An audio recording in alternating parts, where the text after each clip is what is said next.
शांति शिक्षा सतत विकास के अंतर्गत कि शांति शिक्षा सतत की जो 8वां पेपर है उसके अंतर्गत हमने शांति शिक्षा क्या है पिछली क्लास में पढ़ा था और जाना था कि उसकी आवश्यकता क्यों है।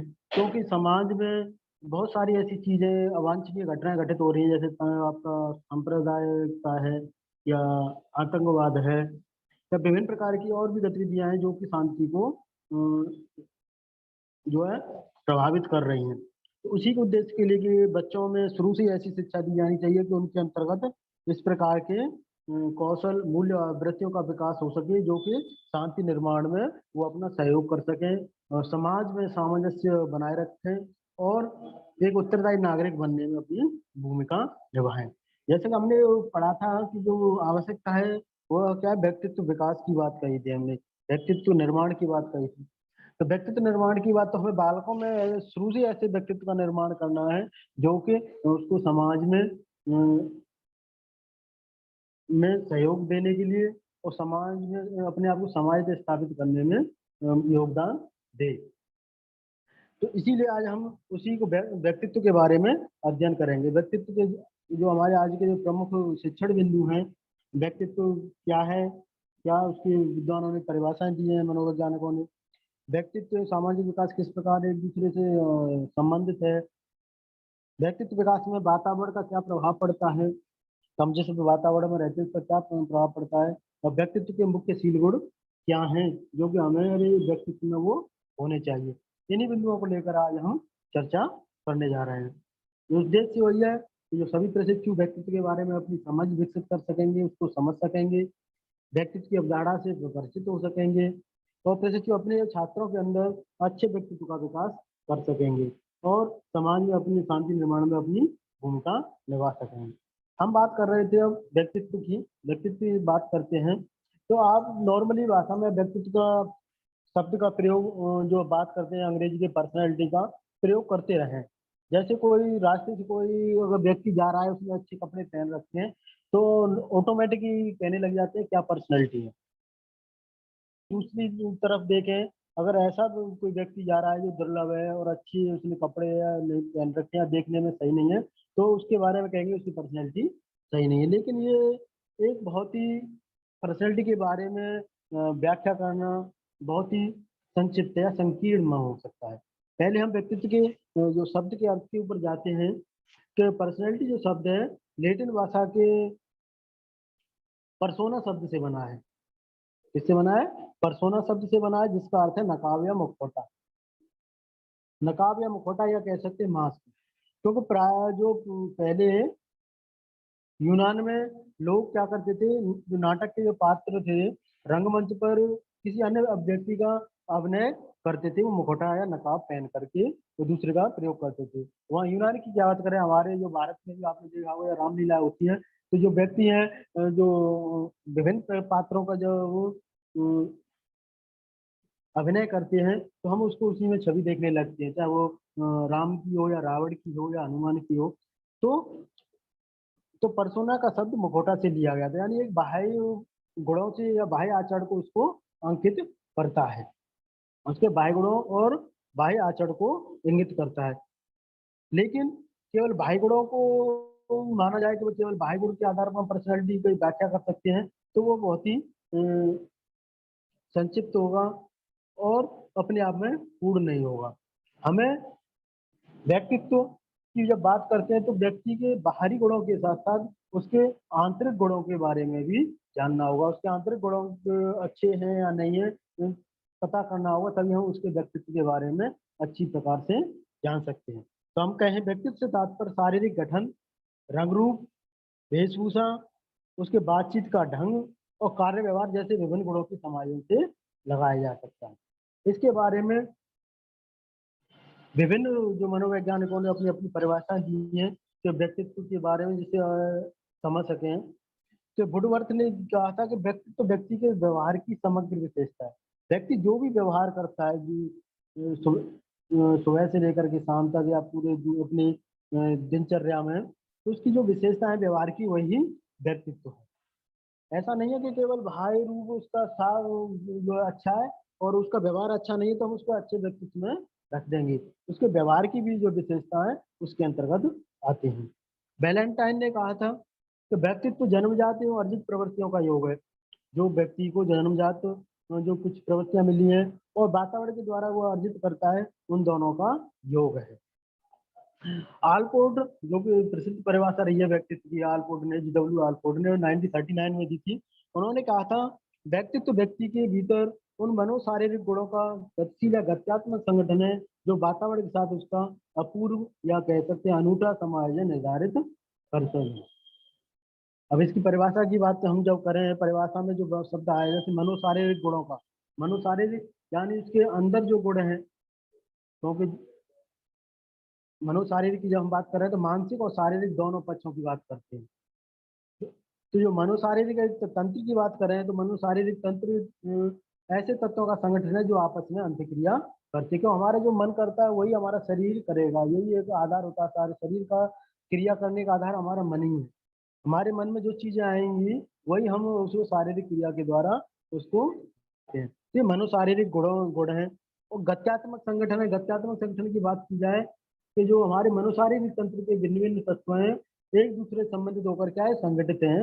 उन्हें पूर्णतः अलग नहीं किया जा सकता, परंतु उसमें परिवर्तन संभव होता है। तो परिस्थिति के अनुसार उसमें परिवर्तन करना जरूरी है। यानी गत्यात्मक संगठन इसीलिए कहा गया है कि उसको व्यक्तित्व को अपने व्यक्ति परिस्थिति के अनुसार मनोशारीरिक गुणों को चेंज कर सके।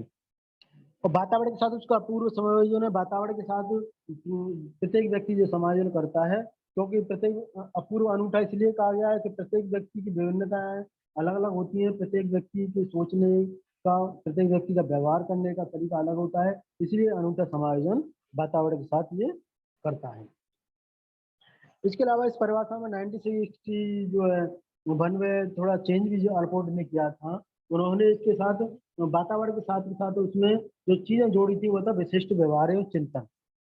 जब व्यक्ति में प्रत्येक चीज जिसे व्यक्ति करता है उसके बारे में सोचता है और वह उस व्यक्ति की एक विशेषता है होती है। तो प्रत्येक व्यक्ति अनूठा है, वह किसी व्यक्ति के बिल्कुल समान नहीं होता है।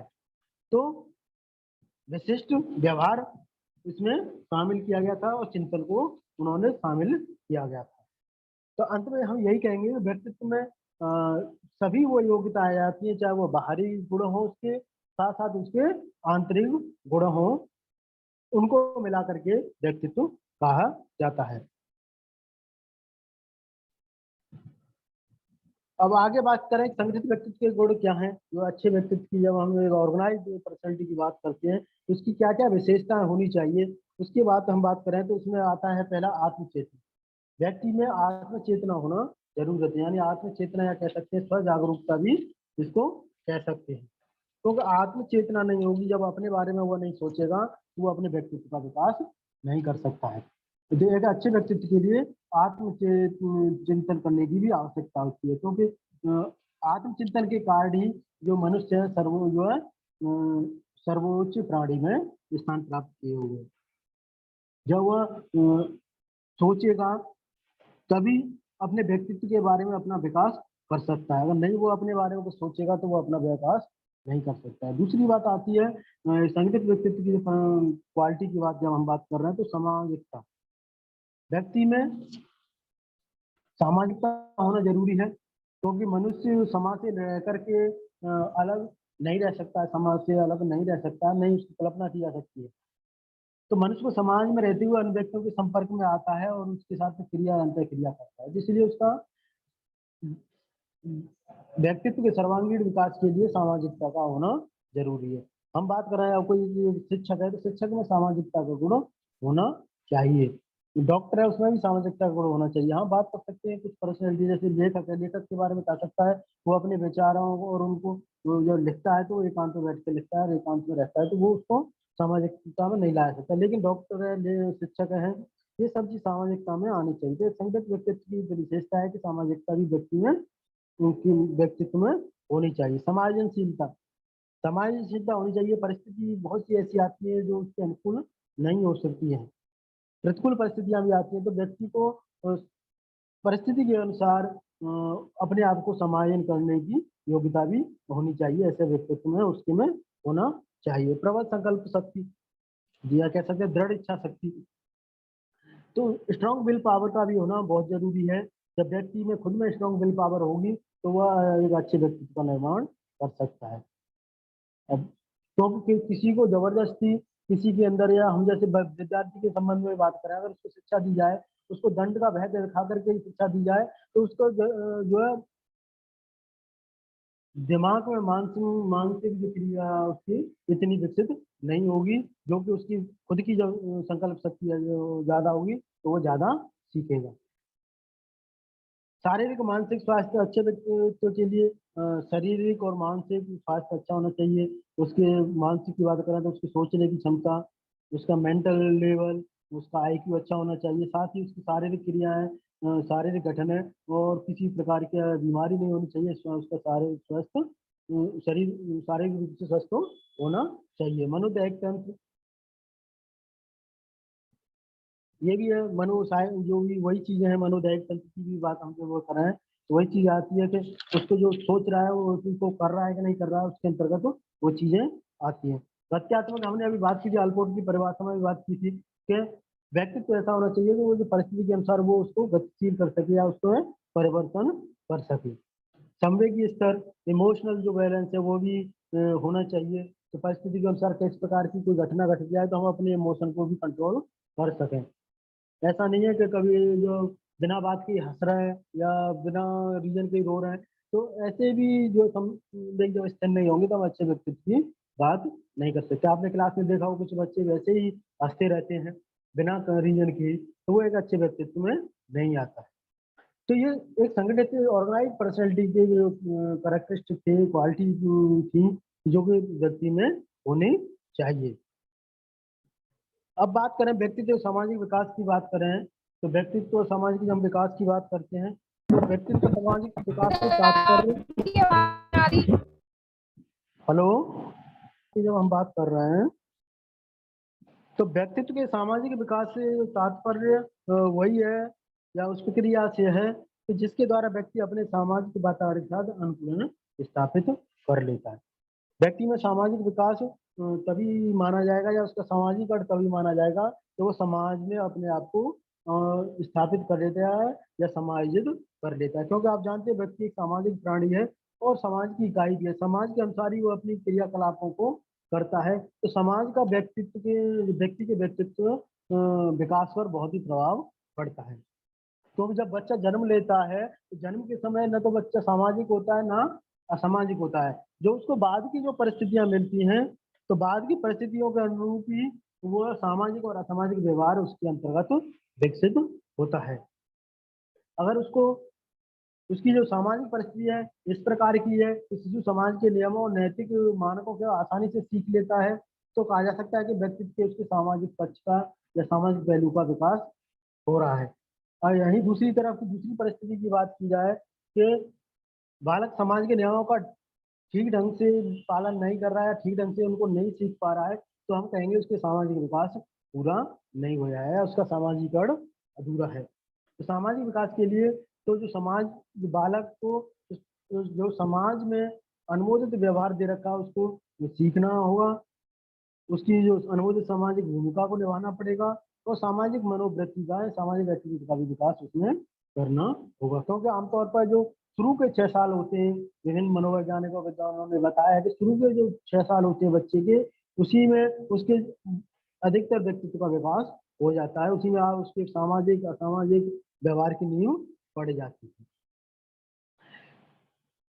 और अपनी सामाजिक परिस्थितियों के अनुरूप ही अपनी आवश्यकता और रुचियों पर वह नियंत्रण करता है। दूसरों के प्रति अपने उत्तरदायित्व का भी अनुभव करता है।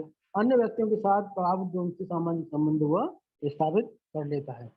जो सामाजिक विकास उसका हो जाता है, तो सामाजिक फलस्वरूप विकास के फलस्वरूप व्यक्ति समाज का एक मान्य सहयोगी हो जाता है, उपयोगी और कुशल नागरिक बन जाता है। घर परिवार पड़ोस मित्र और उसके जो विद्यालय है, समुदाय है, जनसंख्या साधन है, उसके सामाजिकरण में उसके सामाजिक विकास में महत्वपूर्ण भूमिका निभाते हैं। तो यहाँ समझने वाली बात है कि जो समाज का हमारे व्यक्तित्व विकास पर बहुत प्रभाव पड़ता है और जिस प्रकार का वातावरण सामाजिक उसको मिलता है उसी प्रकार उसके व्यक्तित्व में उसको परिलक्षित होता है, व्यक्तित्व उसका दिखाई पड़ता है। अगर उसको परिस्थिति अच्छी मिलेंगी तो वो अच्छा व्यक्तित्व उसके अंतर्गत विकसित होगा, सामाजिकरण उसका होगा। अगर उसको परिस्थिति अच्छी नहीं मिलेंगी तो वो जो है उसका सामाजिकरण नहीं होगा। अब बात करें व्यक्तित्व में विकास में वातावरण का क्या प्रभाव है। जो हम वातावरण की बात कर रहे हैं, जो बच्चा जो जन्म लेता है उसके बाद उसकी वातावरण का एक प्रभाव पड़ता है। वैसे तो वातावरण ज्यादा जरूरी है, जो शांति निर्माण की बात कर रहे हैं, सामाजिक वातावरण की बात कर रहे हैं।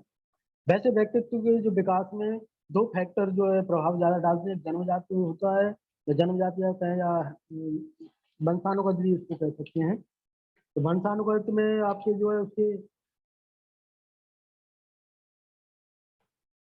शारीरिक रचना आ जाती है।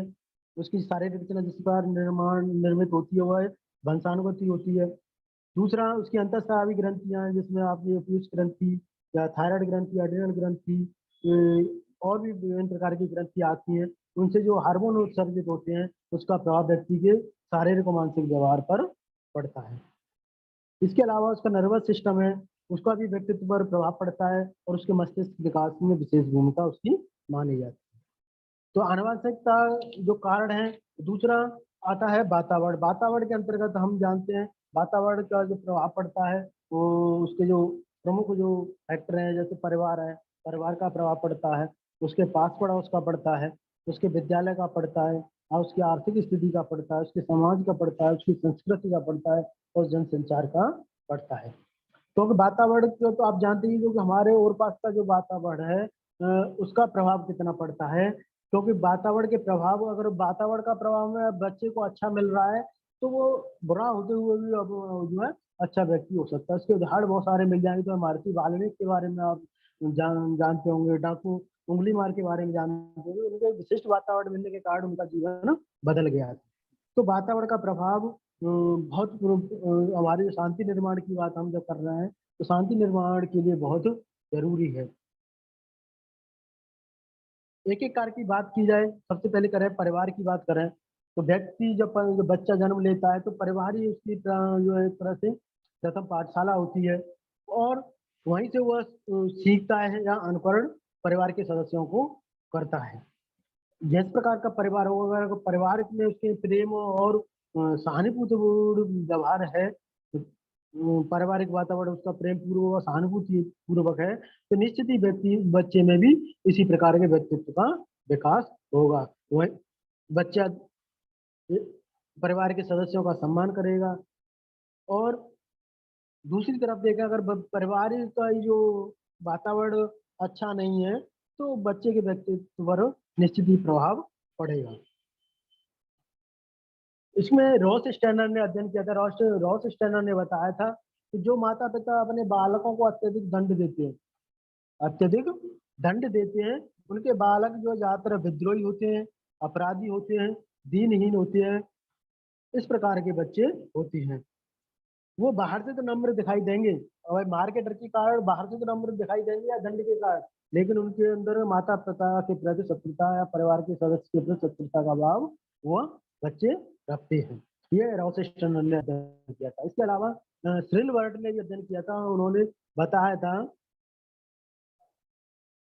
कि 60% बालक जो अपराधी या भगौड़े थे, जो उन्होंने अपराधी बच्चों पर अध्ययन किया था, उसमें 60% बच्चे ऐसे थे तो या ऐसे परिवार से आए थे जिनका वातावरण परिवार का दोषपूर्ण था, यानी अच्छा वातावरण परिवार का नहीं था। तो वातावरण जो परिवार का प्रभाव जो है व्यक्तित्व विकास पर बच्चे के ऊपर पड़ता है। इसलिए जो परिवार का जो वातावरण है प्रेम पूर्वक सहानुभूति पूर्वक होना चाहिए।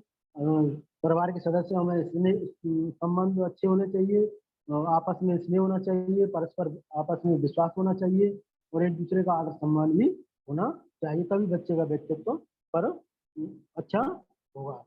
दूसरी बात करें पास पड़ोस, जब परिवार के बाद बच्चा पास पड़ोस में पहुंचता है तो पास पड़ोस का भी उसके व्यक्तित्व पर प्रभाव देखने को मिलता है, प्रभाव पड़ता है।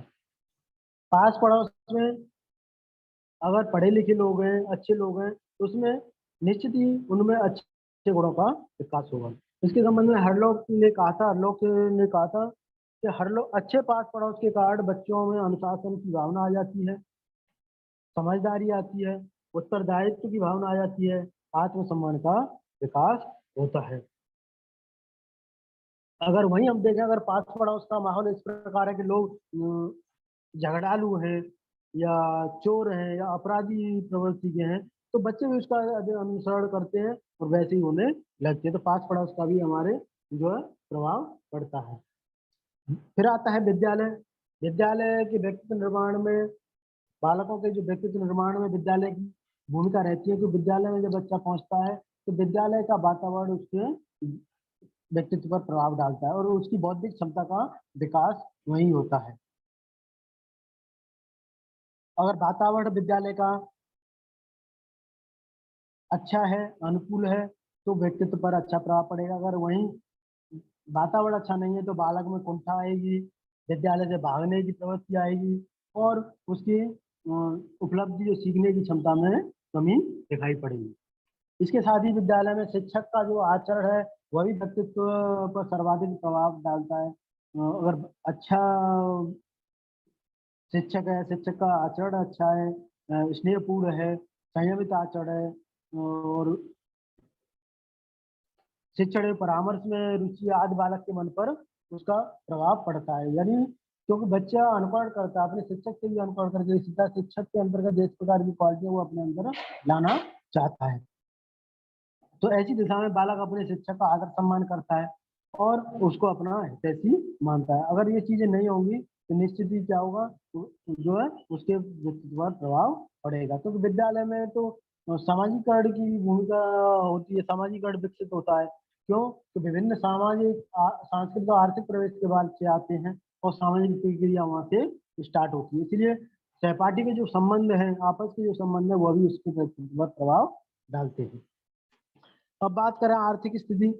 आर्थिक स्थिति का निश्चित ही प्रभाव पड़ता है, ये नहीं कह सकते कि 100% प्रभाव पड़ता है, लेकिन ज्यादातर प्रभाव पड़ता है। अगर आर्थिक स्थिति ठीक नहीं है तो क्या होता है कि उन बच्चों में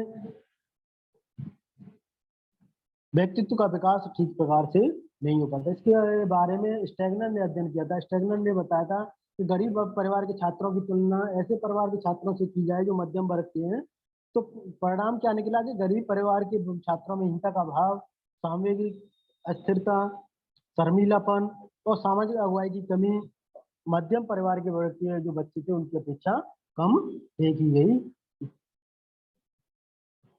तो निश्चित ही आर्थिक स्थिति भी प्रभाव डालती है। अब बात करें आगे समाज की। समाज, जैसे हमने बताया था कि सामाजिक विकास की बात करें कि समाज में रहकर के बच्चा उसके व्यक्तित्व का विकास होता है। समाज की जो भी उसके मूल्य हैं, उसके नियम हैं, कायदे हैं, रीति रिवाज हैं, परंपराएं, उसका प्रभाव जो व्यक्तित्व पर, व्यक्ति पर पड़ता है।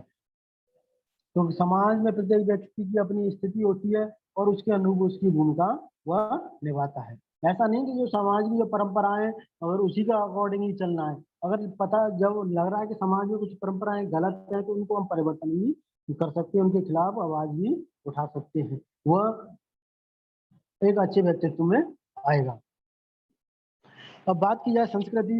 संस्कृति में वही है, जो समाज के रीति रिवाज, परंपराएं, आदतें हैं, व्यवहार के जो मानक हैं, जो रहते हैं, आज सभी कुछ उसके अंतर्गत आता है। तो समाज, प्रत्येक समाज की अपनी एक संस्कृति होती है और जिससे वह समाज पहचाना जाता है। व्यक्ति समाज में जन्म लेता है तो समाज की संस्कृति ही व्यक्ति की संस्कृति हो जाती है और समाज की जो संस्कृति का प्रभाव उसके व्यवहार पर और उसके व्यक्तित्व पर स्पष्ट रूप से देखा जाता है। जनसंचार माध्यमों की बात की जाए तो जनसंचार माध्यमों में आपका रेडियो, दूरदर्शन, टेलीविजन, इंटरनेट है, समाचार पत्र है, मैगजीन है, पत्र जो है, ये सभी आते हैं। ये जनसंचार के साधन है। इनका प्रभाव वर्तमान समय में काफी प्रभाव पड़ता है, क्योंकि व्यक्तित्व भी जनसंचार के जो माध्यमों के प्रभाव से अछूता नहीं है। तो समाज के जो विभिन्न जो साधन है व्यक्तित्व पर निश्चित ही अप्रोच रूप से उसको प्रभावित करते हैं। अब बात कर रहे हैं व्यक्तित्व के प्रमुख शील गुणों की। प्रमुख जो शील गुण हैं उनके बारे में हम बात करें तो शील गुणों के जानने से पहले हमें शील गुण क्या है उसके बारे में हम जाने। तो शील गुण एक तरह से व्यक्ति के व्यवहार का वर्णन होता है। क्या होता है, व्यक्ति के व्यवहारों का वर्णन होता है, या कह सकते हैं ऐसी आदत है, व्यवहार या गुण है जो स्थायी होता है और उसकी वजह से आप जाने जाते हैं। इसमें बहुत सारे हो सकते हैं, जैसे आपकी ईमानदारी है, कर्तव्य निष्ठा है, अहिंसा है। गांधी जी को अहिंसा के पुजारी के नाम से इसलिए जाना जाता है क्योंकि वह उनमें प्रमुख शील गुण था। तो शील गुण से तात्पर्य यही है कि व्यक्ति के व्यवहार का वर्णन करने वाली उन संज्ञाओं से है जो व्यवहार के संगत और अपेक्षाकृत स्थायी रूप से अभिव्यक्त कर सकती है। इसमें ईमानदारी, कर्तव्य निष्ठा, सहयोग, परोपकार, सत्य बोलना आदि शील गुण होते हैं। अब रावण का ही देख ले तो रावण में जो शील गुण था अहंकार का था, नेगेटिव जो शील गुण था तो अहंकार था। वहीं उधर कर्ण की बात की जाए तो उनमें दानवीरता थी, तो दान का जो गुण था उनका जो है उसी से वह जाने जाते थे। इसके संबंध में आलपोर्ट ने भी शील गुण सिद्धांत दिया था। आलपोर्ट ने भी जो है दो चीजें बताई थी, कुछ सामान्य शील गुण होते हैं जो कि प्रत्येक व्यक्ति में पाए जाते हैं, कुछ विशिष्ट शील गुण होते हैं। जैसे विशिष्ट शील गुण की बात जब आती है कि वो गुण उस गुण से वो लोग जाने जाते हैं। जैसे महात्मा गांधी अहिंसा से जाने जाते हैं, रावण अहंकार से जाना जाता था, कर्ण दानी वीरता से जाना जाता था। तो वो गुण विशिष्ट जो शील गुण होते हैं।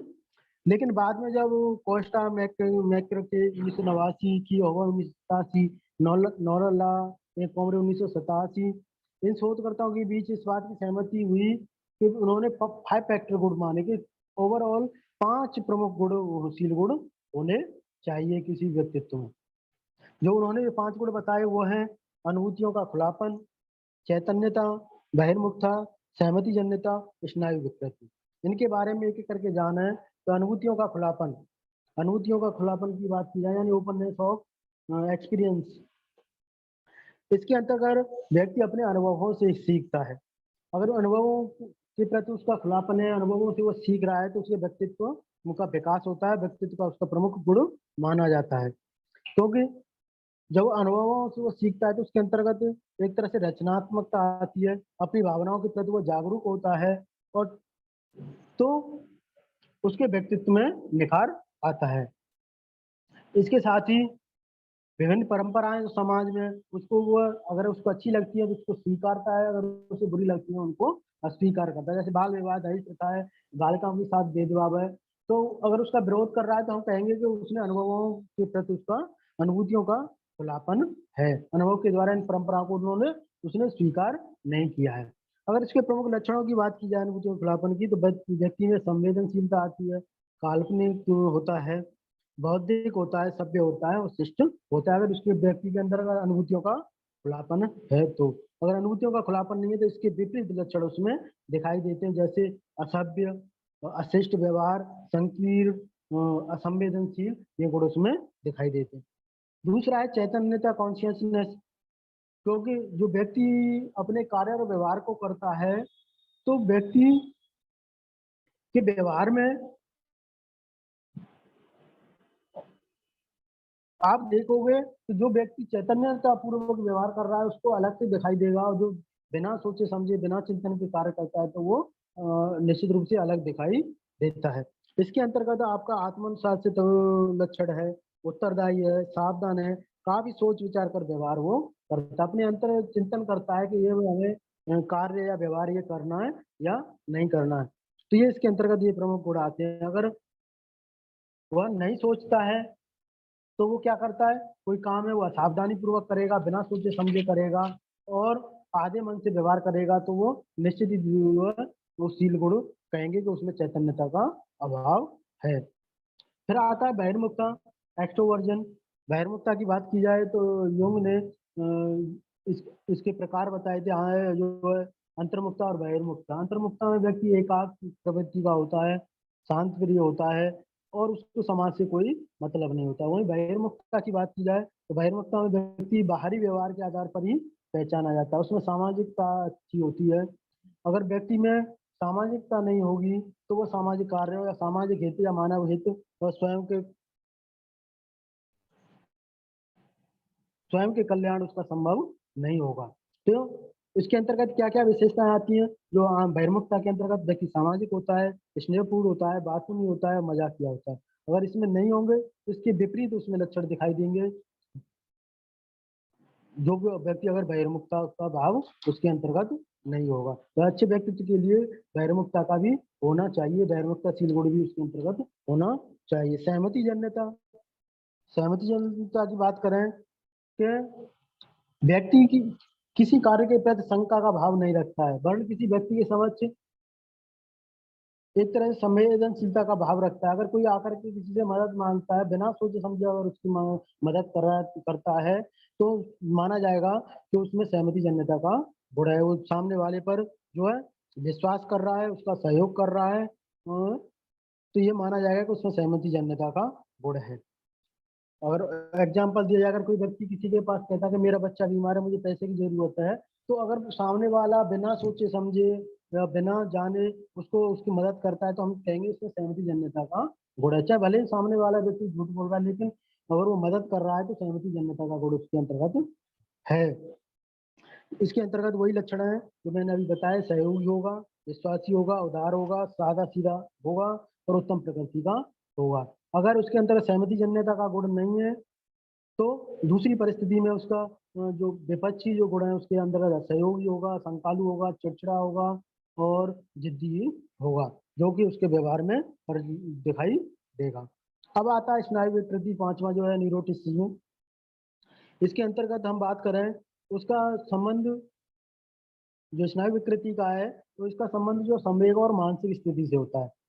प्रत्येक व्यक्ति की मानसिक क्षमता और विकास की स्थिति भिन्न भिन्न होती है और उसी के अनुरूप उसके व्यक्तित्व भी भिन्न भिन्न अलग अलग होते हैं।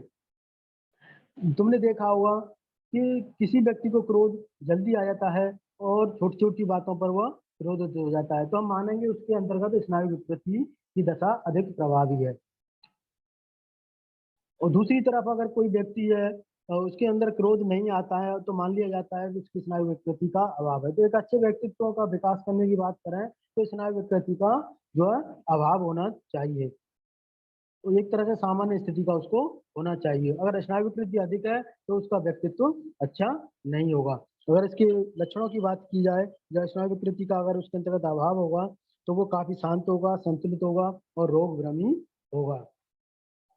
अगर उसके अंतर्गत स्नायु विकृति अधिक है तो वो क्या करेगा, वो अपने आप को सामूहिक रूप से काफी उत्तेजित, असंतुलित, रोग विरोधी विचारों को से घिरा हुआ पाएगा। तो ये पांच जो प्रमुख गुण हैं, यही किसी व्यक्ति के व्यक्तित्व की व्याख्या करने में अपनी जो है आधार होते हैं। ये गोल्डबर्ग ने भी कहा था कि किसी भी संस्कृति में अगर व्यक्तियों के व्यक्तित्व की व्याख्या इन पांच गुणों से ही के आधार पर की जानी चाहिए या की जाती है। तो अंत में हम यही बात कर रहे हैं कि व्यक्तित्व का जो बात कर रहे हैं, विकास की बात कर रहे हैं, तो शांति निर्माण में व्यक्तित्व का प्रमुख योगदान है। जब हम बात करते हैं सामाजिकता, तो व्यक्ति में सामाजिकता होनी चाहिए और जो प्रमुख शील गुण है व्यक्तित्व के वो उनके अंतर्गत होने चाहिए। इसी के आधार पर वह समाज में अपने आप को आसानी से समायोजित कर सकता है, समाज के प्रत्येक व्यक्ति के साथ अपना व्यवहार अच्छा रख सकता है और अपने परिवार में, अब समाज में और देश में शांति का भाव ला सकता है। Thank you.